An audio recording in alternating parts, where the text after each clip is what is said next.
Three, two, one. I think we're live. And welcome to our back deck. This is the back deck of the Miller House here in North Royalton. We're in Ohio, and it is 2020, and it's a balmy, like 91 degrees summer day. But tonight is going to be a quick Tuesday at 7. And for those of you who joined last week, you probably really, if you listened in close and leaned in, you probably really enjoyed the interview with Harry Lawrence. And Harry Lawrence, we went out to his tattoo shop out on the west side, and he's an old school tattoo guy. But in addition to tattoo, back in the days when it was a different culture for that art, he brings some great stories and some great artwork that will live on the skins and on the bodies of the folks that he worked on. But Harry also was a singer for the southern rock band Blackfoot, and that's amazing. I think he has a gold record as well, and also a singer for Grizzly here local. But we're going to try to stay right on time here. So everybody who shared last week's interview, their name is in this hat. Since I'm just running solo, it's just kind of you and I here tonight. But we're going to go ahead and draw a name, and the winner, I think this is going to be backwards for you, has a $60 gift certificate. This will buy you ink over there at King Crow Tattoo and Social Club, or Tattoo Social Club. Anyways, we're going to go ahead and draw this ink. I know there's a lot of people who are looking for some ink therapy. We're actually gonna, we'll pick it and open it up here on the camera. So the winner is, this is backwards for you, I understand it, is, can you read that? Randy Cross. So Randy, congratulations. We'll get this certificate out to you, and you can go ahead and sign up and get your ink therapy right away. And thanks, Harry. That was an amazing interview. To interview the lead singer from Blackfoot, a great artist, and to hear your stories and the reactions, the thousands of people who watched that interview is amazing. But today, what I wanted to do, and it's a little bit out of the ordinary, but Tuesday at 7, our community is a little bit out of the ordinary. We're creatives. But today marks actually 4 years that we lost a great guy, and that great guy is Bryan James. He was, I reported to him at work, and so that's how I was introduced to him. But he just wasn't a manager. He was, I learned, a creative. Certainly, he was an author. I think he was a painter and did some drawing, a magician, a jokester, and certainly a mentor. I've got a couple of his books which I treasure. These are books that he even signed over to me. So I keep looking back at these because they're important to me. And again, it was 4 years ago today that he graduated on to the next life.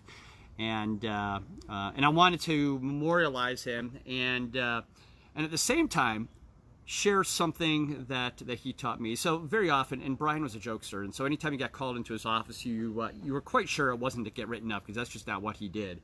But you weren't sure if you were going to encounter a joke or encounter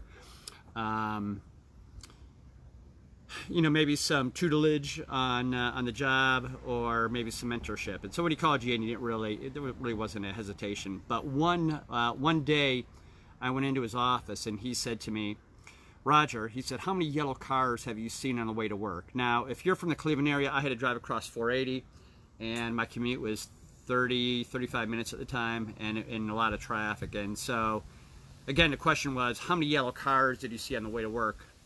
And I was like, all right, I wasn't sure if it was a joke again. And I was like, Bryan, I didn't really pay attention. I don't know how many yellow cars that I passed.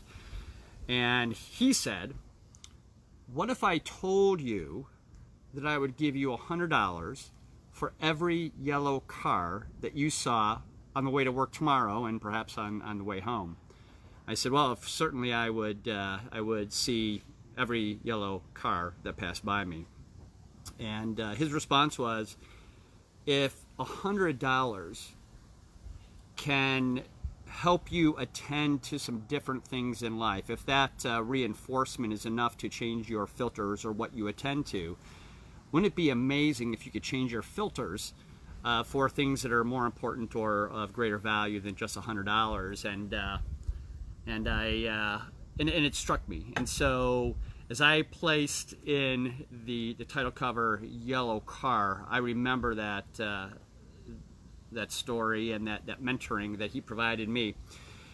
He went on to say, and so I understood the concept. I mean, it was point on, straight on, straight bullet point. I got it. And he said, well, I guess the next piece is, well, how do you change your filters? And I think that day he just gave me kind of he just planted a seed, and on the next several months, or actually a couple of years that I knew Bryan, he continued to add to that. And so the yellow car was, can we change our filters to attend to things that could change our future? If we could attend to yellow cars, what else could we attend to? In college, I studied, spent a lot of time studying behavior and studying some different things. But one of the things that I studied was the reticular activating system. And long story short, at the very base of the brain, there's a filter. And so when we're bombarded by sounds at parties, we'll attend to things like our name.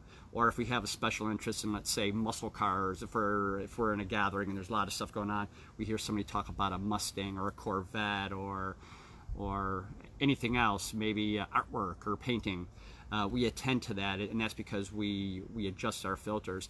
But what Bryan had passed along, not only in the books that he wrote, but personally to me, was by providing personal affirmations. Affirmations are to write down a statement, place it where you can see it on a daily basis, not only once a day, but several times a day, and place those affirmations. Those are I will, or I am, or for instance, I will attend to yellow cars on the way to work, on the way home, and at all times, because there's $100 in it for me. That would be an affirmation. I will attend to yellow cars. It may be I am an author, and if that is what you're looking to do, that's an affirmation that you write down as if it already happened, and you read it day in and day out, so you start to train your filters and train that subconscious. And or I believe, and I use those. And so my affirmations that I learned from Bryan and what I do each and every day is I view those affirmations, and I want to pass it on to you. In one of Bryan's books, on his dedication page, he writes, and this was, I don't have my glasses on, this is back from, I think, the early 2000s that he published this. But at any rate, the dedication reads this. I'm going to put my glasses, post 50 now. To everyone with the wisdom and courage to create a better life by following the guidance of those who have, and then sharing it with others. So the dedication is to everyone with the wisdom and courage to create a better life by following the guidance of those who have, and then sharing it with others. And so I guess this 4 years since Bryan's passing, I'm gifting forward what he gifted me here on the Tuesday at 7 community. If those folks are willing to share this, you could share it to one person, you could share it to your community, you could share it to a group. Everybody who shares, next week I'm going to give an original painting of mine. If this looks like it is of interest, if you share it, I will be gifting this original artwork and giving it away to whoever's name I draw next week. But I guess that what I want to do is recognize Bryan's gift to me, gift it on, maybe talk about legacy. I'm going to actually pick this up. I'm going to walk here because I just thought of something that I think would be of interest to those who are viewing this.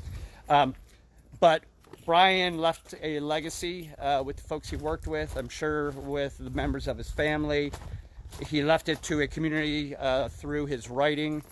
and he certainly affected me. I'd say probably much of what I do is inspired by some of the things I learned from Bryan and others who have poured into me. But I'm stepping into my car because this is where my affirmation is. I'm going to kind of turn this.